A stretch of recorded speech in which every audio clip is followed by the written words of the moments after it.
La face cachée du manga. On en a parlé dans le premier épisode avec les assistants, mais ce n'est pas le seul métier clé de cette industrie. Loin de là.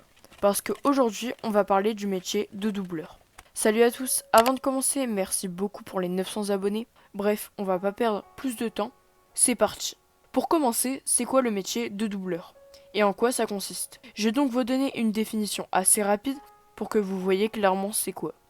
Être doubleur consiste à prêter sa voix à des personnages, que ce soit pour un film, une série, un dessin animé, un animé ou un jeu vidéo. Être doubleur, ça consiste aussi donc à transformer et adapter sa voix en fonction du caractère du personnage, mais aussi à retranscrire parfaitement les émotions des personnages et lui donner une identité unique. Concrètement, ce métier, c'est savoir placer les dialogues dans les temps et dans le rythme, tout en imitant à la perfection votre personnage.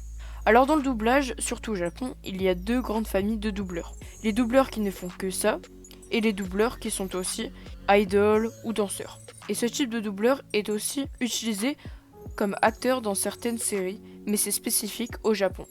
Alors voilà, tu as décidé d'être doubleur. Mais maintenant, il faut chercher comment le devenir. Alors pour ça, tu peux faire une école d'art dramatique, de conservatoire ou des cours de théâtre. Parce que certaines écoles, comme par exemple l'école de la voix, offrent des formations de doublage. Après, tu peux aussi devenir comédien et ensuite t'axer plus dans le doublage. Et pour décrocher un rôle, il faut envoyer des bandes démos et les envoyer aux agences ou à des maisons de production. Ensuite, tu pourras passer des castings et lors de ceux-ci, tu es mis en situation concrète et tu dois lire avec le ton, l'émotion, les sous-titres qui défilent.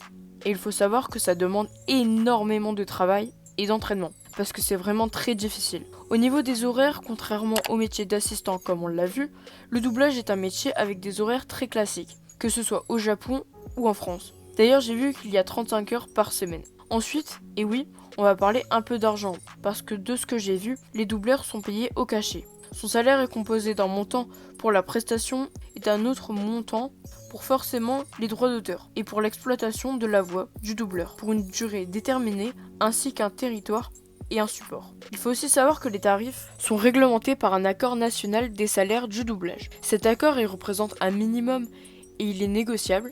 Et j'ai vu aussi qu'il faut compter entre 250 jusqu'à 300 euros la journée selon les prestations. On va passer aux avantages et aux inconvénients.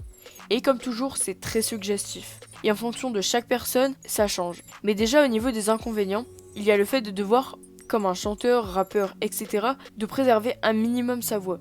Parce que si t'es malade, bah il est cassé et c'est ton outil de travail.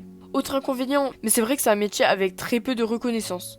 Alors ça peut paraître minime, mais comme tout métier, si le doublage est bien fait, on ne s'en aperçoit pas, alors que s'il est raté, là c'est autre chose. Après, comme tout métier, il y a aussi des avantages, parce que à chaque demande, ton travail il change et tu dois t'adapter à des personnages bien différents, qui demandent donc des efforts et des techniques différentes. Il y a aussi l'anonymat. Alors pour certains ça peut être un point négatif, mais tu n'as pas autant de médiatisation comme les plus grandes stars, donc plus de vie privée, moins de pression peut-être aussi. Bref, maintenant je vais quand même vous présenter quelques doubleurs assez connus et les personnages qu'ils ont interprétés. Pour commencer, on a Natsuki Hanae qui a interprété Tanjiro ou encore Kaneki.